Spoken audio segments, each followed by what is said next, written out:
અમલેશ્વર ખાતે પુરુષોત્તમ રૂપાલાએ કોંગ્રેસ પર પ્રહાર કર્યા। ભાજપ આતંકવાદને ખત્મ કરવાની વાત કરે છે ત્યારે કોંગ્રેસ દેશદ્રોહની કલમ દૂર કરવાની વાત કરે છે। રૂપાલાનું રટાણ। પાનોલી ઔદ્યોગિક વસાહતમાં આવેલ જય મહાકાળી કેમિકલ કંપનીમાં આગ, કર્મચારીઓમાં નાસભાગ મચી।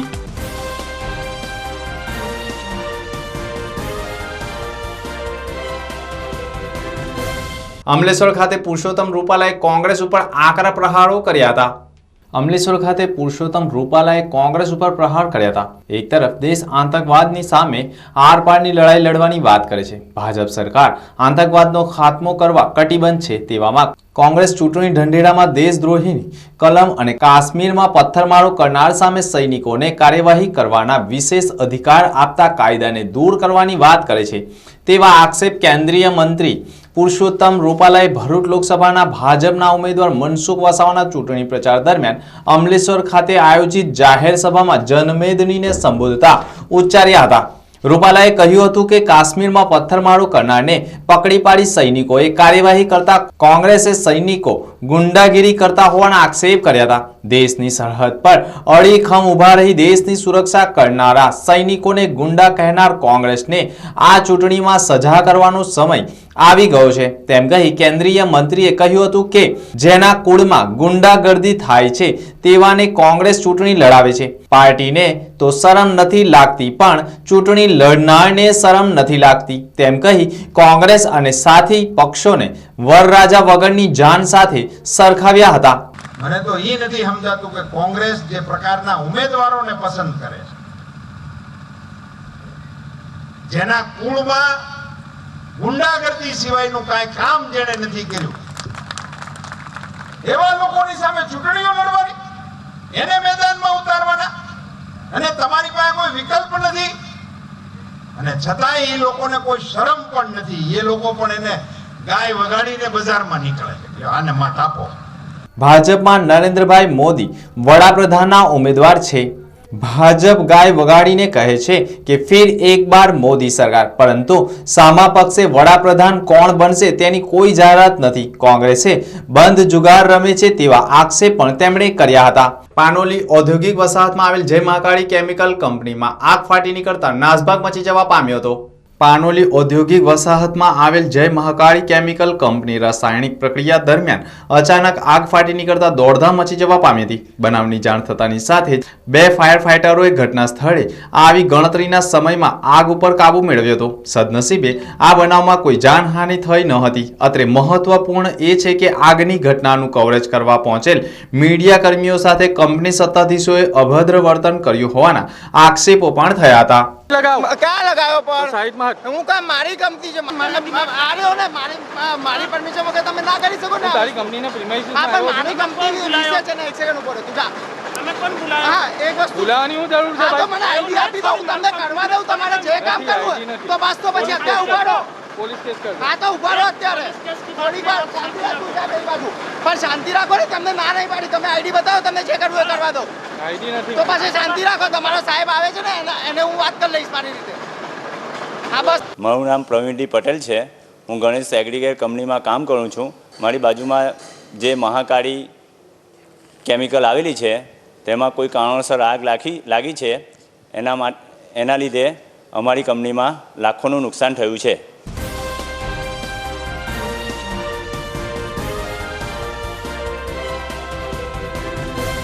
લોકસભાની ચૂંટણીમાં આચારસંહિતાનો કડકપણે અમલ થતા ભરૂચની લોકલ ચેનલ ઉપર પ્રસારણ થતા નજર રાખવા માટે મીડિયા સેન્ટર ઊભું કરાયું છે। ભરૂચ જિલ્લા વહીવટી તંત્ર દ્વારા લોકસભાની ચૂંટણીમાં આચારસંહિતાનો કડક અમલના ભાગરૂપે ભરૂચ જિલ્લા કલેક્ટર કચેરીના 4થા માળે ઇલેક્ટ્રોનિક્સ મીડિયા મોનિટરિંગ સેન્ટરમાં ભરૂચ જિલ્લાની લોકલ ચેનલોના પ્રસારણ પર અધિકારીઓ બાજ નજર રાખી રહ્યા છે। સતત 24 કલાક કલેક્ટર કચેરીમાં લોકલ મીડિયાના પ્રસારણ ઉપર સતત મોનિટરિંગ સેન્ટર ચાલી રહ્યું છે। સેન્ટર ઊભું છે કે અમારા ઇલેક્શન ગવર્મેન્ટમાં અમે અલગ અલગ એટલે કચેરીમાંથી અમને અહીંયા મૂકેલા છે સાહેબે। અમારે અહીંયા સવારના 7 થી 3 વાગ્યા સુધી ડ્યુટી બજાવવાની છે ને પછી અહીંયા આગળ જે કંઈ પ્રસારણ થયેલ જે ઉભેલા રહેલા છે સાંસદો છે સાંસદની જે ચૂંટણી છે હમણાં લોકસભાની તેમાં જે ઊભા છે તેમના જે હિસાબ કે જાહેરાત આવશે તેની જાહેરાત અમારે અહીંયા બતાવવાની છે અને એ બધું પ્રસારણ થશે, રેકોર્ડિંગ કરવાનું છે, એના માટે અમને અહીંયા 8 કલાક માટે ફાળવેલા છે. પછી ભરૂચના સ્ટેચ્યુ પાર્ક ખાતે સ્થાપિત જ્યોતિબા ફૂલેની પ્રતિમાને પુષ્પાંજલિ પાઠવવામાં આવી હતી. 11મી એપ્રિલે મહાત્મા જ્યોતિબા ફૂલેનો જન્મદિવસ છે. તેમનો જન્મ વર્ષ 1827માં પૂના ખાતે થયો હતો. એક સમાજ સુધારક તરીકે તેમણે આગવી ખ્યાતિ પ્રાપ્ત કરી હતી. તેઓ સ્પષ્ટ માનતા હતા કે દેશનો ઉદ્ધાર લોકોની માનસિકતા બદલ્યા વગર શક્ય નથી, તેમજ સમાજ પરિવર્તનના પાયામાં સ્ત્રી શિક્ષણ છે. તેથી કન્યા શિક્ષણ પર વધારે મહત્વ આપ્યું. એટલે જ નહીં પરંતુ કન્યાઓને ભણાવનાર શિક્ષકો ન મળ્યા તો પત્ની સાવિત્રીબાઈને શિક્ષિકા તરીકે તૈયાર કર્યા. સમાજ સુધારક તરીકે સામા પ્રવાહે કામ કર્યું અને તેના જ અનુસંધાને તારીખ 24/9/1873ના રોજ સત્ય શોધક સમાજની સ્થાપના કરી. સમાજ પરિવર્તનની પ્રવૃત્તિ અંગે જ્યોતિબા ફૂલેને મહાત્માનું બિરુદ અપાયું. જ્યોતિબાએ તૃતીય રત્ન, ગુલામગીરી, છત્રપતિ શિવાજી, અછૂતો કી કેફિયત, રાજા ભોસલે કા પખડા વગેરે પુસ્તકો તેમણે લખ્યા હતા. તારીખ 18 નવેમ્બર 1890ના રોજ તેમનું અવસાન થયું હતું. ભરૂચના સ્ટેચ્યુ પાર્ક ખાતે તેમની પ્રતિમા આવેલી છે, જેને આજ રોજ પુષ્પાંજલિ અર્પણ કરવામાં આવી હતી. મૂળ નિવાસી સમાજના સામાજિક પ્રણેતા મહાત્મા જ્યોતિરાવ ફૂલેની જન્મજયંતિ નિમિત્તે મૂળ નિવાસી સંઘ તરફથી તેઓને ફુલાર વિધિનો કાર્યક્રમ રાખવામાં આવેલો હતો.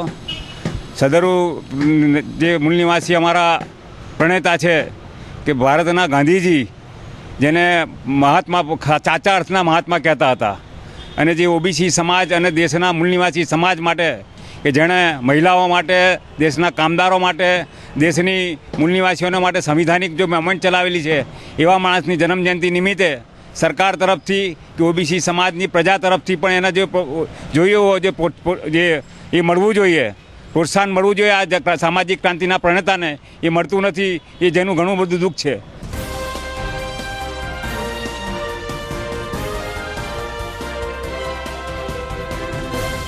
અંકલેશ્વર નેશનલ હાઈવે પર આવેલ એરોમા હોટલ કમ્પાઉન્ડમાં કાચનો સામાન ભરેલ ટ્રકની ચોરી થતા સમગ્ર મામલો પોલીસ મથકે પહોંચ્યો છે. પ્રાપ્ત માહિતી અનુસાર મૂળ યુપીના ફિરોજનગરનો અને હાલ અંકલેશ્વરની કાશી કલકત્તા ટ્રાન્સપોર્ટમાં ટ્રક નંબર GJ5BV8839 ઉપર ચાલક તરીકે ફરજ બજાવતો નવાઝી શાહ ખાન અબ્દુલ ખાન ગુજરાત ગાર્ડિયન કંપનીમાંથી કાચની પેટીઓ ભરીને બનારસ ખાતે જવા નીકળ્યો હતો.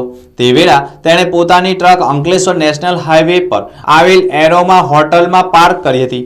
રાતે ઊંઘી ગયો હતો. જે દરમિયાન સાંજના 5 વાગે બનારસ જવાની તૈયારી કરી રહ્યો હતો. તે સમયે ચાલક હોટલ પાસેથી ટ્રાન્સપોર્ટરની ઓફિસમાં ટીવી જોવા બેઠો હતો. તે દરમિયાન કંડક્ટર નઈમ દોડીને ટ્રક ચાલક પાસે આવી ટ્રક કોઈક ઈસમો ચોરી કરી ફરાર થઈ ગયા હોવાની જાણ કરતા ટ્રક ચાલક નવાઝી ખાને અંકલેશ્વર શહેર પોલીસ મથકે 11,55,000ની કાચની પેટી અને આશરે 10 લાખની ટ્રક મળી કુલ 21,55,000ની ચોરી અંગેની ફરિયાદ નોંધાવી હતી. પોલીસે ટ્રક ચાલકની ફરિયાદ નોંધી કાયદેસરની કાર્યવાહી હાથ ધરી છે. घटना सर ये बना था कि कल मैं करीब 4-5 बजे के समथिंग गाड़ी होटल पार्किंग में खड़ी थी और मैं सामने कंपनी पे ट्रांसपोर्ट कंपनी पे टीवी देख रहा था और जो क्लीनर जो मेरा था वो गाड़ी में था. क्लीनर जो था मेरा गाड़ी में ही था. तो मैं थोड़ी देर बाद देख जाता था कि लड़का है कि नहीं है, चला गया तो नहीं है. तो गाड़ी के पास में जब आया तो देखा गाड़ी वहाँ से गायब थी. तो मैंने पास में पता करा तो पास में हजाम की दुकान है, नाई की सैलून. तो उससे पता करा तो बोला कोई 2 आदमी कोई बाइक से आए थे. वो लड़के से पूछा क्या माल लोड है, तो उसने बताया कांच. तो उन्होंने गाड़ी स्टार्ट करी और गाड़ी लेके चले गए. लड़का वो गाड़ी में ही लटक गया. वो जब तक ड्राइवर को बुलाने जाता. हाँ, गाड़ी में क्या पड़ा था? गाड़ी में सर कांच भरा था, शीशा. हाँ, कितने का माल था टोटल? टोटल करीब ये 11-12 के समथिंग माल था. 11 लाख 12 लाख के समथिंग था. इतना तो मैंने वैल्यू उसकी देखी नहीं थी.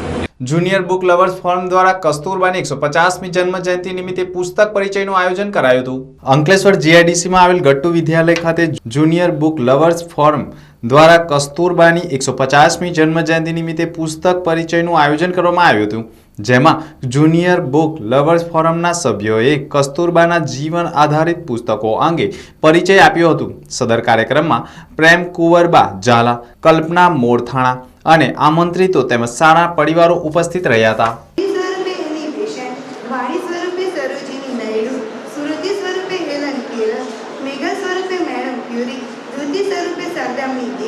क्षमा स्वरूपे कस्तूरबा, भक्ति स्वरूपे मीराबाई, सेवा स्वरूपे मदर टेरेसा અને શક્તિ સ્વરૂપે શ્રી માતાજી.